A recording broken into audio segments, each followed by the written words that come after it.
Good evening friends, stock సుదర్శనకి స్వాగతం. ఈరోజు date వచ్చేసరికి 24 ఫిబ్రవరి 2025. రేపటికి మనకి నిఫ్టీ రెసిస్టెన్స్ పైన క్లోజ్ అయిన స్టాక్స్ని, అలానే సపోర్ట్ని బ్రేక్ చేస్తున్న స్టాక్స్ని షేర్ చేశాను. సో కుదిరితే వీడియోని ఫుల్గా చూడడానికి ట్రై చేయండి. Thank you. Disclaimer: I am sharing this only for educational and informational purpose. Please do not make any trade based on the view shared in the video. వీడియోలో మనం ఫర్దర్గా ఒక్కొక్క స్టాక్ని ఇన్ డీటెయిల్ అనాలిసిస్ చేద్దాము. Friends, ఈరోజు IDFC bank నిన్న జరిగిన branch fraud స్కామ్ని నిన్న call conduct చేశారు. ఈరోజు ఆ ట్రాన్స్క్రిప్ట్స్ అనేసి వెబ్సైట్లో అప్లోడ్ చేశారు. మీరు దాన్ని కాపీ చేసుకొని మన యూజ్ చేస్తున్న ఎనీ ఆఫ్ ద ఏ టూల్లో మీరు ఆ సమ్మరీ చూసుకోవచ్చు. సో మీకు ఆ ఇన్ఫర్మేషన్ వస్తుంది. ఎందుకు అంటే మనకి ఫర్ ఎగ్జాంపుల్ ఈ క్వార్టర్లో మనకి 590 crore బ్యాంక్ వాళ్ళ ప్రావిజన్స్లో యాడ్ చేశారు అంటే కరెంట్ రిజల్ట్స్కి ఇప్పుడు ఈ 590 crore ప్రావిజన్ యాడ్ అవుతుంది. కాబట్టి మనకి 300 crore ప్రాఫిట్ పోస్ట్ చేసినా కూడా స్టిల్ మనకి 290 crore లాసే చూపిస్తుంది. సో ఆ టైంలో మనకి ప్యానిక్ అవ్వకుండా ఇప్పుడు ఈ ఇన్ఫర్మేషన్ మీరు ముందుగానే ఉంటుంది, రిజల్ట్స్ అప్పుడు ఇది మీరు ఎక్స్పెక్ట్ చేయొచ్చు. సో ఇన్ఫర్మేషన్ మీకు హెల్ప్ అవుతుంది అని చెప్పి నేను ఇక్కడ షేర్ చేస్తున్నాను. అందులో మీకు డీటెయిల్ అనాలిసిస్ కూడా మీకు ఇక్కడే మీరు తెలుసుకోవచ్చు. హై వెల్త్ మేనేజర్స్ ఆ కాల్లో ఏం మాట్లాడారు, వాళ్ళ మేనేజ్మెంట్ ఏం డిస్కస్ చేశారు అన్నది. ఇన్ కేస్ మనకు హోల్డింగ్ ఉంటే ఈ రికవరీ ఎప్పటి లోపల వస్తుంది, మనం ఈ స్టాక్లో అలా వద్దా అన్నది మనకి ఒక స్టడీ పర్పస్కి యూజ్ అవుతుంది.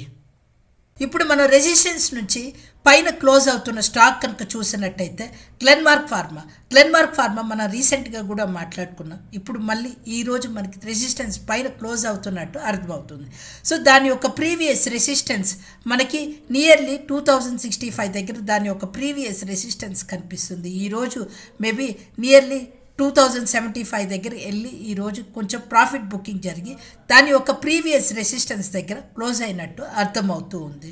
సో మనకి ఈరోజు రెసిస్టెన్స్ దగ్గర క్లోజ్ అవుతున్న ఫస్ట్ స్టాక్ గ్లెన్మార్క్ ఫార్మా కింద కనిపిస్తుంది. మనకి సెకండ్ స్టాక్ రెసిస్టెన్స్ దగ్గర క్లోజ్ అవుతుంది చూసినట్టయితే ఇప్కా ల్యాబొరేటరీస్. ఈరోజు కనుక గమనించినట్టయితే మనకి ఓవరాల్గా ఫార్మా సెక్టార్లో ఒక బయ్యింగ్ ఇంట్రెస్ట్ కనిపిస్తున్నట్టు అర్థమవుతుంది. సో ఈరోజు మనకి ఇప్కా ల్యాబొరేటరీస్ కూడా దాని ప్రీవియస్లో 1413 నుంచి మనకి రీసెంట్గా స్లోగా పెరుగుతూ అది ఈరోజు మనకి హై 1541 దగ్గరికి వెళ్ళి దాని యొక్క ప్రాఫిట్ బుకింగ్తో మళ్ళీ రెసిస్టెన్స్ దగ్గర వచ్చి క్లోజ్ అవడానికి ట్రై చేసింది. రేపు ఈ స్టాక్స్ ఎలా మూవ్ అవుతున్నాయో ఒకసారి గమనించండి. అలానే మనం ఈరోజు నాట్కో ఫార్మా చూసినా కూడా నాట్కో ఫార్మా కూడా సేమ్ అదే మొమెంటంతో మూవ్ అయ్యింది. సో నాట్కో ఫార్మా మనకి దాని యొక్క previous resistance nearly strong bullish క్యాండిల్తో 950ని ఈరోజు బ్రేక్ చేయడానికి ట్రై చేసింది. సో ఇది మనకి ప్రీవియస్ ఉన్న హయ్యర్ లెవెల్ని ఈరోజు టచ్ చేసి కొద్దిగా లోయర్ లెవెల్లో మూవ్ అయింది. మేబీ ఈరోజు స్ట్రాంగ్ వాల్యూమ్ అండ్ ఎక్కువ పర్సంటేజ్తో మనకి ఈ క్లోజ్ అయింది. బట్ ఆర్ఎస్ఐ ఒకటే మనకి కొద్దిగా ఓవర్ బాట్ జోన్లో ఉన్నట్టు కనిపిస్తుంది. బట్ ఈ స్టాక్ కనుక చూసినట్టయితే మనకి నియర్లీ 1600 దగ్గర నుంచి కరెక్ట్ అవుతా వచ్చింది ఈ స్టాక్. సో దాని యొక్క రీసెంట్ సపోర్ట్ మనకి 800 దగ్గర కనిపిస్తూ ఉంది. సో ఓవరాల్గా మనకి ఫార్మా సెక్టర్లో ఒక యాక్టివిటీ నడుస్తున్నట్టు అర్థమవుతుంది. ఫ్రెండ్స్, నిన్న మనం డిస్కస్ చేసిన పాలీక్యాబ్, గోద్రేజ్ కన్జ్యూమర్ ప్రోడక్ట్స్ ఈరోజు కూడా మనకి ది రెసిస్టెన్సే క్లోజ్ అయినాయి. మీరు ఇంట్రెస్టెడ్ ఉన్నట్టయితే ఒకసారి ఆ స్టాక్స్ కూడా చెక్ చేయండి. ఫ్రెండ్స్, మనం ఇంకొక స్టాక్ కనుక గమనించినట్టయితే యునైటెడ్ స్పిరిట్స్ లిమిటెడ్. యాక్చువల్గా మనం గమనించినట్టయితే యునైటెడ్ స్పిరిట్స్ కొంచెం ఒక 3 months back or 4 months back అది మనకి పడుతూ 52 week లో దగ్గరికి వచ్చింది. సో దాని ఒక 52 week లో 1300 దగ్గర ఉంది. స్లోగా అది పెరుగుతూ ఇప్పుడు దాని యొక్క ప్రీవియస్ రెసిస్టెన్స్ దగ్గరికి వచ్చి ట్రేడ్ అవ్వడానికి ట్రై చేస్తూ ఉంది. సో ఇది కూడా మనకి ఒక లోయర్ లెవెల్ నుంచి చూసినట్టయితే ఈ స్టాక్ మనకి హయ్యర్ హైస్ ఫామ్ చేసుకుంటూ ఒక మొమెంటం క్రియేట్ చేస్తూ దాని యొక్క రెసిస్టెన్స్ దగ్గరికి వస్తున్నట్టు అర్థమవుతూ ఉంది. సో ఇది యునైటెడ్ స్పిరిట్స్ మనకి ఈరోజు కనిపిస్తున్న వన్ ఆఫ్ ద స్ట్రాంగ్ స్టాక్గా కనిపిస్తుంది. ఫ్రెండ్స్, ఇప్పుడు మనము లోయర్ లెవెల్ నుంచి బౌన్స్ బ్యాక్ అవుతున్న స్టాక్స్ కనుక చూసినట్టయితే రీసెంట్గా కూడా మనం మాట్లాడుకున్నాం.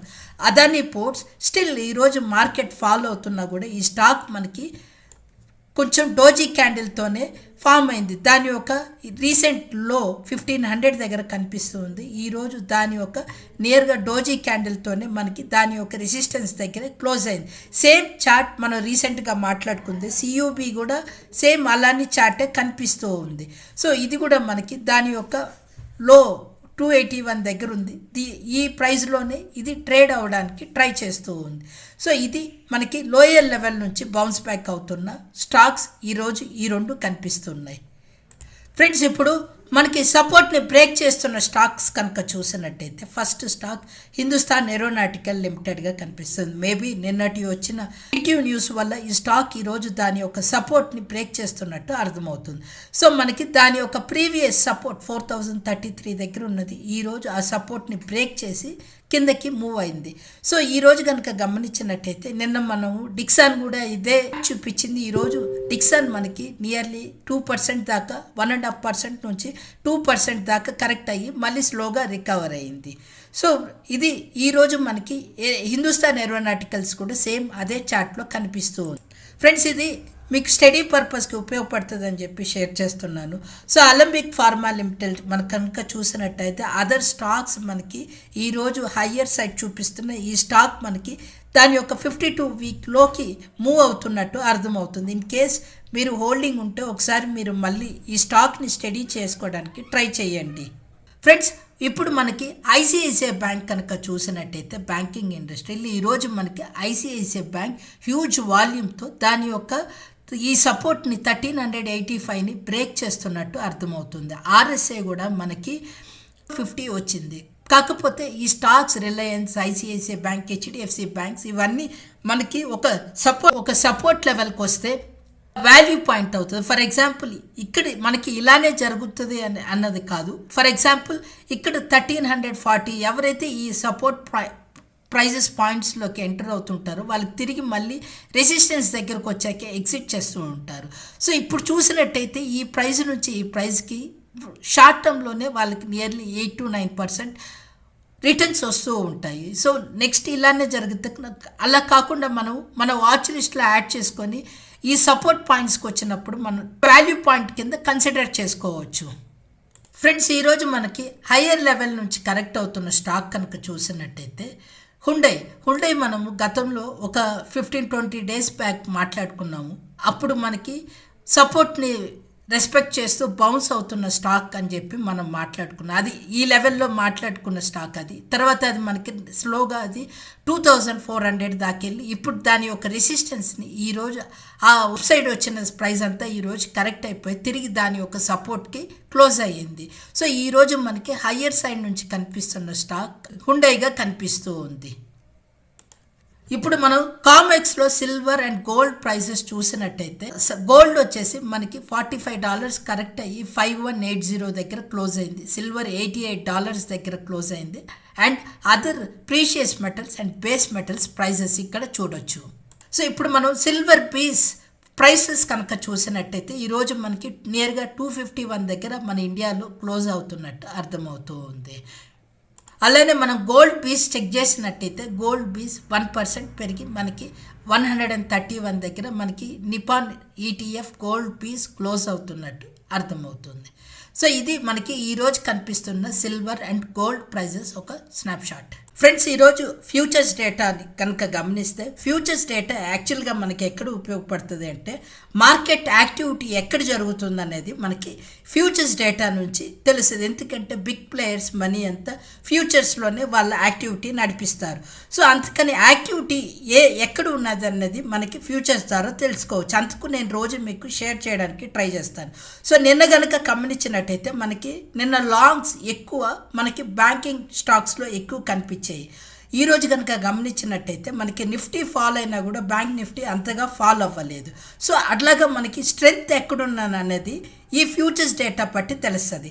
ఈరోజు కనుక చూసినట్టయితే మనకి బంధన్ బ్యాంక్లో ఎక్కువ లాంగ్స్ బిల్డ్ అవుతున్నాయి. NHPC, SAIL, Vedanta, IOC, RBL Bank ఇలాంటి NMDC ఇలాంటి స్టాక్స్లో Hindustan Zinc, National Aluminium maybe base మెటల్స్లో ఎక్కువ లాంగ్స్ బిల్డ్ అవుతున్నట్టు అర్థమవుతుంది. అలానే షార్ట్స్ ఎక్కడ బిల్డ్ అవుతున్నాయో చూసినట్టయితే ఎటర్నల్, ఇన్ఫోసిస్, విప్రో, ఐఆర్ఎఫ్సి ఇలాంటి స్టాక్స్లో మనకి ఎక్కువ షార్ట్స్ బిల్డ్ అవుతున్నట్టు తెలుస్తూ ఉంది. అదే మనకి వాల్యూమ్ మల్టిపుల్తో డిఎల్ఎఫ్ తర్వాత యాక్సిస్ బ్యాంక్లో కూడా ఈ మధ్య షార్ప్ రన్అప్ వచ్చింది. సో ఇప్పుడు వాల్యూమ్ మల్టిపుల్తో యాక్సిస్ బ్యాంక్లో షార్ట్స్ బిల్డ్ అవుతున్నట్టు అర్థమవుతుంది. ఇది ఫ్యూచర్స్ ఒక డేటా. ఈ వీడియో మీకు నచ్చినట్టయితే please do like, share and subscribe to our channel. Please also give a comment in the comment section. It really encourages us. Thank you.